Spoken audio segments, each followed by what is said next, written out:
Eu não sei se vocês perceberam, mas fazia muito tempo que eu não ficava tão empolgado olhando o calendário de estreias de terror. E não é porque vai sair um filme que promete revolucionar o gênero, ou porque algum estúdio resolveu gastar 500 milhões de dólares num filme de terror. O que está chamando a atenção é o contrário. Parece que pela primeira vez em algum tempo os estúdios resolveram apostar em ideias diferentes. Tem continuação de franquia, tem reboot, tem terror sobrenatural, slasher, body horror, thriller psicológico, criatura e tem até adaptação de livro infantil. Creia, irmão, parece que alguém finalmente percebeu que o público cansou de assistir sempre o mesmo filme com título diferente.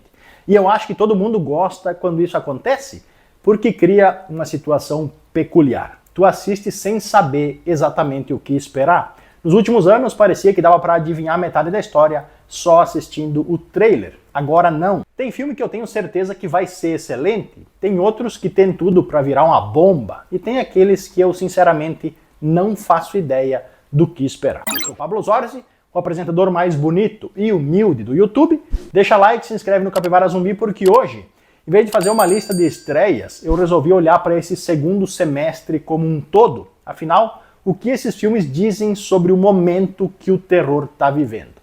Vem descobrir.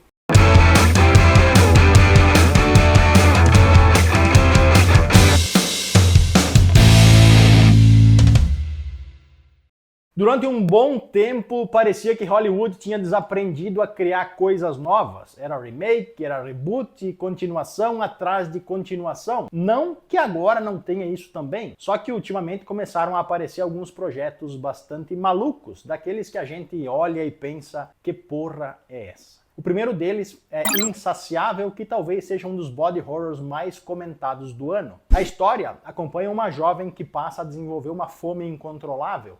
Só que não é fome de pizza ou de X-Bacon de larica. O filme transforma o próprio corpo da protagonista num problema, misturando horror físico com questões de identidade e obsessão. Quem assistiu o trailer que está rodando já percebeu que a proposta passa longe de ser um terror convencional. O troço é desconfortável e parece seguir aquela linha de filmes que fazem tu querer desviar o olho da tela, mas que continua desportando uma curiosidade absurda. Outro que entrou no meu radar é Buddy, um filme que ainda está cercado de mistério, e eu acho massa quando o marketing segura um pouco essas informações em vez de entregar a história inteira tudo no trailer. Hoje em dia parece que alguns estúdios mostram até o final do filme antes do filme estrear. Aqui, pelo menos por enquanto, a sensação é de que eles estão escondendo o jogo, e isso para mim só aumenta a expectativa. Sempre que um estúdio aposta num conceito novo sem depender de uma franquia conhecida, eu fico torcendo para dar certo. Muitas vezes não dá, mas o fato é que o terror precisa de novos personagens e novas histórias para continuar girando. Então, se Buddy entregar metade do potencial que está prometendo, ele pode acabar virando uma das grandes surpresas do ano. E por falar em ideias que parecem ter saído da cabeça de alguém depois de uma sessão de uso de drogas pesadas, a gente chega em O Sorveteiro, cuja premissa já é suficiente para chamar a atenção. Numa pequena cidade, um sorveteiro começa a vender sorvetes que transformam crianças em pequenos assassinos. Sim, alguém realmente aprovou essa ideia e eu agradeço muito por isso. O melhor de tudo é que o projeto está nas mãos do Eli Roth, um diretor que nunca teve vergonha de exagerar quando o assunto é violência, sangue e tripa voando. Então já dá para imaginar que delicadeza não vai ser o forte do filme. E minha única preocupação é bem essa. O conceito é tão maluco que existe uma linha muito fina entre criar um clássico cult ou produzir uma bomba gigantesca.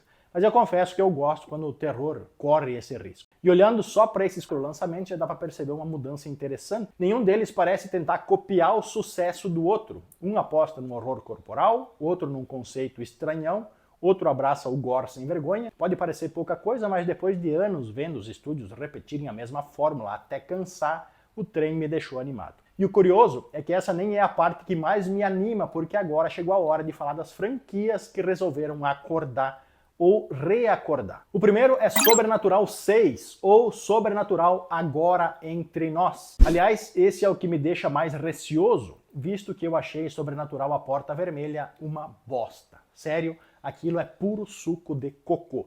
Só que dessa vez, eu curti que o pessoal da direção resolveu agir, e em vez de tentar espremer mais uma vez a história da família Lambert, o novo filme apresenta novos protagonistas e expande a mitologia do além.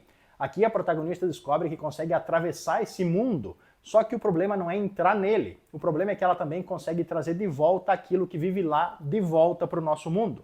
É verdade que olhando por cima, a fórmula continua parecendo a mesma. No fim das contas, ainda é uma família lidando com uma ameaça sobrenatural. Mas eu espero que seja só impressão. A franquia sempre foi muito mais interessante quando explorava esse universo paralelo do que quando ficava repetindo a mesma estrutura de casa assombrada com um capiroto diferente. Então, apesar do trauma que a Porta Vermelha me deixou, minha expectativa tá alta. Só espero não terminar de ver pensando, pronto, conseguiram cagar de novo. E já que estamos falando em franquia, é impossível não falar de Resident Evil, porque pelo que tudo indica, resolveram virar o troço do avesso. Durante anos, Resident Evil virou praticamente um filme de ação, com a Mila Jovovich metendo tiro, chute e voadora, enquanto os zumbis ficavam quase que como figurantes. Era divertido? Era, só que aquilo passou bem longe do clima dos jogos. Já agora a promessa é outra. Em vez de focar na ação, a ideia parece ser recuperar aquele sentimento de sobrevivência e isolamento que transformou Resident Evil num fenômeno dos videogames. Aquele medo de abrir uma porta sem saber o que tem do outro lado, a sensação de que cada bala conta e de que qualquer erro pode ser fatal. Se conseguirem trazer de volta metade da atmosfera da Raccoon City dos jogos, eu já fico feliz. Aliás, sou viciadão em Resident Evil do videogame. Joguei todos e vou jogar todos que lançarem. Um dia desse eu faço uma live jogando pra vocês verem eu me cagando de medo. Agora, saindo das franquias consagradas e entrando nas apostas mais curiosas, eu preciso falar de Psicopata Vitoriana. Esse é outro daqueles filmes que me ganhou mais pela ideia do que pelo marketing. A proposta de misturar terror, suspense e humor dentro da Inglaterra da era vitoriana já foge do padrão que a gente está acostumado. Eu gosto quando o terror resolve brincar com épocas diferentes, porque ele muda a forma como o personagem lida com o perigo. Não tem celular naquela época, não tem internet, câmera de segurança, não tem GPS. Se alguém resolver te perseguir, boa sorte. Além disso, a estética da era vitoriana combina demais com as histórias macabras. Eu só espero que o filme use esse cenário para contar uma boa história e não só como um enfeite bonito, como acontece muito. Existe outra tendência que também chamou a minha atenção. Parece que Hollywood finalmente percebeu que não precisa inventar um monstro novo todo mês. Às vezes é só pegar uma história que todo mundo conhece e olhar para ela por um ângulo diferente. Quando anunciaram Pinóquio, Maldição de Madeira, de novo eu fiquei com vontade de rir. Depois de Ursinho Pooh, Bambi, Mickey e até o Popeye entrando nessa onda do terror, eu pensei, pronto, agora vão estragar o Pinóquio também. Só que olhando melhor, eu até entendi a proposta. Isso porque a história original do Pinóquio era bem mais sombria do que a gente lembra. A Disney que fez o negócio virar uma coisa de criança, para variar, né? Então aqui resolveram voltar às origens e transformaram o boneco numa criatura movida por violência e vingança, sem qualquer preocupação em parecer inocente. Eu ainda não sei se vai ser um filmaço ou só mais um projeto tentando aproveitar personagens que estão em domínio público, mas pelo menos parece ter mais personalidade do que vários desses filmes que surgiram na onda do Pooh-verso. Outro que me deixou curioso é A Outra Mamãe, e esse aqui mexe com um medo que funciona bem no terror, o de olhar para alguém que tu conhece e começar a duvidar se aquela pessoa é ela mesma ainda. A história acompanha uma menina de 8 anos que passa a ser visitada por uma entidade idêntica à mãe dela, criando uma situação onde ninguém mais sabe distinguir o que é real e o que é sobrenatural. Eu gosto muito desse tipo de proposta, porque ela depende muito mais da atmosfera do que do susto. Se o diretor conseguir construir essa sensação de paranoia do jeito certo, pode sair um dos melhores terrores psicológicos do ano. Será?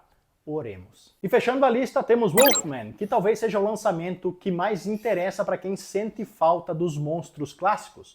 Faz tempo que o cinema não entrega um grande filme de lobisomem.